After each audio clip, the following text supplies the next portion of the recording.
मेरा नाम साक्षी है और मैं जयपुर में रहती हूँ। मेरी उम्र 25 साल है और मैं शादीशुदा हूँ। पिछले साल मेरी शादी अचानक हुई थी, इसलिए सब चौंके। अभी हम बच्चे के लिए तैयार नहीं हैं और इंतजार कर रहे हैं। आज मैं आपसे अपनी सच्ची कहानी साझा करूंगी और बताऊंगी। कहानी पूरी पढ़िए और कमेंट में प्यार जरूर दिखाइए, लेकिन ध्यान से। मेरे मायके का माहौल बहुत सख्त था और डरावना भी था। घर में फैशन करना मना था और हंसी ठिठोली करना भी मना था। बड़े भाई और पिता का डर बहुत अधिक था, इसलिए सतर्क रही। स्कूल और कॉलेज में किसी लड़के से बात नहीं हुई और डर था। मन में कभी विचार आते थे, मगर प्रेम का अनुभव नहीं हुआ।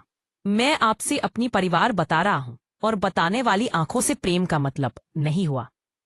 कहानी पूरी पढ़िए और कमेंट में प्यार जरूर दिखाइए, लेकिन ध्यान से। मेरे मायके का माहौल बहुत सख्त था और डरावना भी था। मेरे बड़े भाई और पिता का डर बहुत अधिक था, इसलिए सतर्क रही। बच्चों के लिए बात करने में नहीं लगा और साथ में डर बहुत बढ़ गया। फिर मेरी शादी हुई और सुहागरात का अनुभव नया था, इसलिए डर भी था। पति ने जो कुछ किया सब मेरे लिए अनोखा था और नया अनुभव था। भाभी ने कहा था, पति जो करे मना मत करना और ध्यान रखना, लेकिन मुझे नहीं पता था कि परिणाम इतना डरावना होगा, इसलिए सावधान रही। बेडशीट पर खून का एक लाल धब्बा दिखा और मैं चुप रही। फिर भी मैंने सब कुछ सहन किया और शांत रहने की कोशिश की। रात के समय पति के साथ प्यार और नाच होता था, इसलिए मन भरता। 3 महीने की शादी के बाद समय बहुत रंगीन था और रोमांचक भी बीता। अब फिर मुझे मायके जाना पड़ा और पहली रात परेशान हुई। मैं चाहती थी कि पति आए और वही सब करे, लेकिन नामुमकिन था, क्योंकि वह पास नहीं थे और दूरी ने परेशानी बढ़ाई थी। मेरे पास मेरी भाभी ही रात में सो रही थी, इसलिए अकेला महसूस हुआ। अंधेरे में मैंने देखा भाभी का पल्लू हट चुका था, इसलिए चौंका। सीने पर कुछ बाहर आता प्रतीत हो रहा था और मैं सावधान रही। धीरे धीरे उसके बटन खोलकर उसे अनावृत कर दिया और शांत हो गई। फिर मैंने अपने साथ वही किया और मन को ठंडक दी।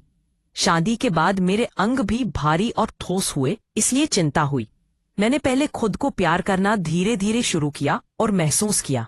मन ना भरा तो साड़ी ऊपर उठाकर धीरे धीरे कोशिश की। खुद की उंगली का इस्तेमाल आज तक नहीं किया था, इसीलिए रुकी। तभी भाभी की नींद खुली और बोली, नींद नहीं है अभी। मैं चौंक गई और देखा कि वह अब जाग चुकी थी। भाभी ने भी मेरा साथ देना धीरे धीरे शुरू किया और मुझे समझाया। एक एक करके सारी पत्तियां और परिधान धीरे धीरे उतरते चले गए। मैं कुछ कहने से पहले भाभी ने रोक लिया और समझाया। भाभी बोली, मेरी हालत भी खराब है बहुत दिन से। क्या 2 खराब मिलकर एक ठीक बन सकते हैं? और पूछा। हाँ। हमने धीरे धीरे एक दूसरे को प्यार और सम्मान दिया। हमने मिलकर दूध पिया और मलाई का स्वाद लिया, इसीलिए खुश हुए। सच में मुझे अपने पति की याद और प्यार आया, इसीलिए भावुक हुई। मेरे अंदर नारी शक्ति जगा दी और उत्साह बढ़ाया। भाभी ने धीरे से मुझे अपनी बाहों में लिया और सहारा दिया। हम दोनों ने मिलकर प्यार का अनुभव लिया और मन शांत हुआ। उस रात हम अनोखे सफर पर निकल पड़े और खुशी महसूस की। हमने मिलकर दूध पिया और मलाई का स्वाद लिया, इसीलिए आनंद हुआ।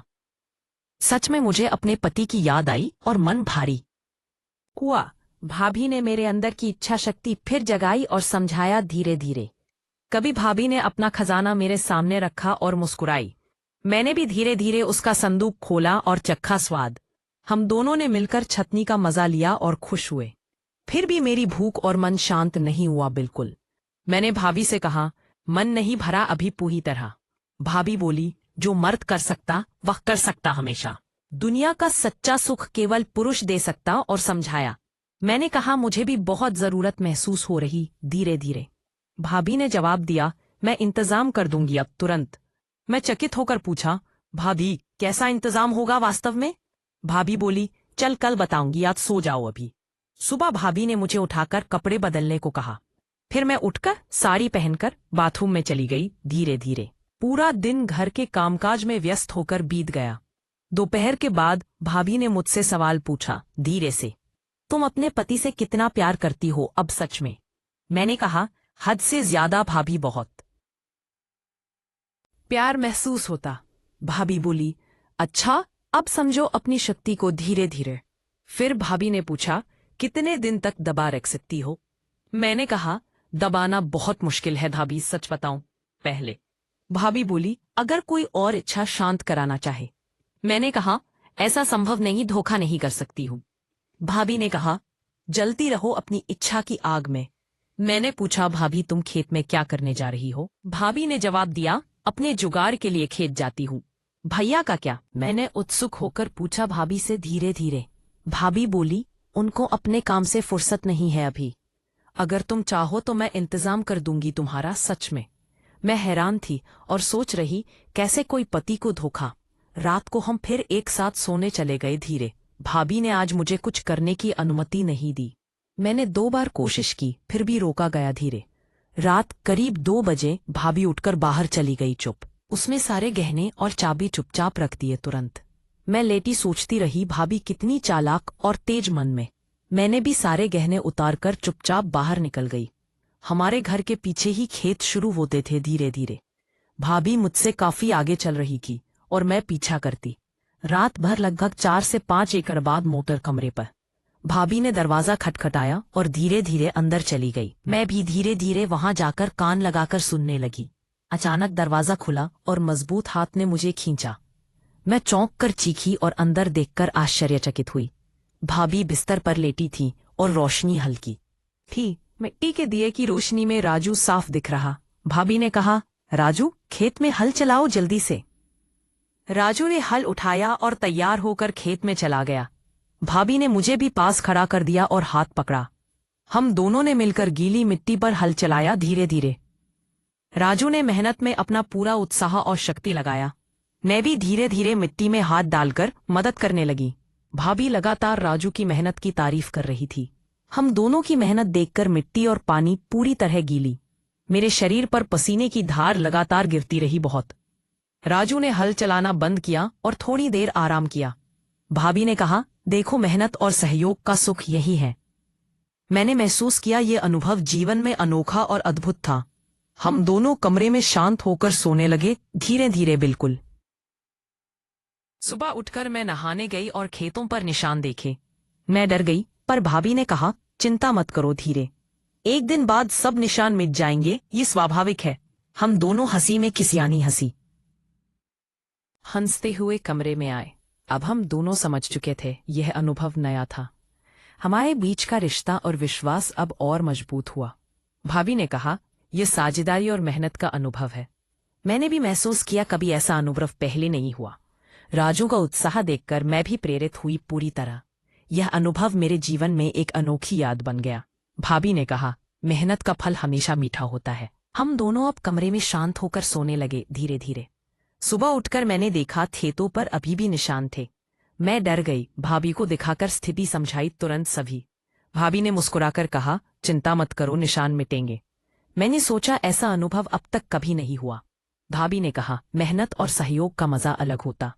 राजू भी कमरे में आया, हल उठाकर थक कर बैठा। भाभी ने इसे थपथपाकर कहा, अच्छा काम किया आज। मैं भी महसूस कर रही थी, खुशी और उत्साह दोनों लगातार। भाभी ने कहा, कभी कभार ऐसा अनुभव फिर से कर सकते हैं। हम दोनों धीरे धीरे कमरे में बैठकर आराम करने लगे। राजू ने हल को ठीक करके आराम से बैठा पास। भाभी ने कहा, मेहनत का मजा केवल प्रयास में है। मैंने भी महसूस किया, खेत में काम अनोखा और आनंददायक। भाभी ने कहा, अनुभव से जीवन में संतोष मिलता हमेशा। हम दोनों ने कुछ समय हंसी और मजाक में बिताया। राजू धीरे धीरे बाहर चला गया अपने काम के लिए। मैं और भाभी कमरे में चुपचाप बैठकर बातें करने लगे। भाभी ने कहा, यह साझेदारी केवल खेती और मेहनत नहीं, ये अनुभव हमें समझ और विश्वास के करीब ले आया। मैंने कहा, भाभी आज का अनुभव सच में अद्भुत। भाभी मुस्कुराई और कहा, यही असली मजा जीवन में। राजू ने मेहनत में अपना पूरा उत्साह और शक्ति लगाई। भाभी ने मुझे समझाया, सहयोग और मेहनत में खुशी है। मैंने महसूस किया, जीवन के छोटे अनुभव भी अनमोल होते। भाभी ने कहा, कभी कभी ऐसे अनुभव रिश्तों को मजबूत करते। हम दोनों अब पूरी तरह थककर कमरे में लेट गए। सुबह उठकर फिर खेतों की ओर देखने की इच्छा हुई। भाभी ने कहा, निशान कुछ दिन में मिट जाएंगे सब। मैंने कहा, भाभी आज का दिन यादगार और सुखद था। अब पे हम दोनों ने मिलकर हंसी और खुशियों में समय बिताया। राजू बाहर गया और भाभी और मैं कमरे में शांत। अब हम दोनों ने समझ लिया ये हमारा नया अनुभव। हमारे बीच का रिश्ता और विश्वास अब और मजबूत हुआ। भाभी ने कहा, ये साझेदारी केवल खेती और मेहनत का। मैंने भी महसूस किया कभी ऐसा अनुभव पहले नहीं हुआ। हम दोनों अब पूरी तरह थककर कमरे में सो गए। आज का दिन हमारे लिए यादगार और सुखद साबित हुआ। भाभी ने कहा, सहयोग और मेहनत में सुख और संतोष है। जीवन के छोटे अनुभव भी बहुत मूल्यवान होते हमेशा। हम दोनों ने मिलकर हंसी और खुशियों में समय बिताया। राजू बाहर गया और भाभी और मैं कमरे में चुप। अब हम दोनों ने समझ लिया ये हमारा नया अनुभव। हमारे बीच का रिश्ता और विश्वास अब और मजबूत हुआ। भाभी ने कहा, ये साझेदारी केवल खेती और मेहनत का परिणाम। मैंने भी महसूस किया कभी ऐसा अनुभव पहले नहीं हुआ।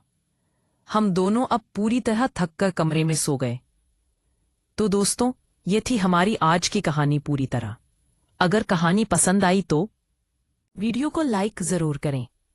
इसी तरह की कहानी सुनना चाहते हैं कमेंट में बताएं। हमारे चैनल को सब्सक्राइब करना ना भूलें। धन्यवाद।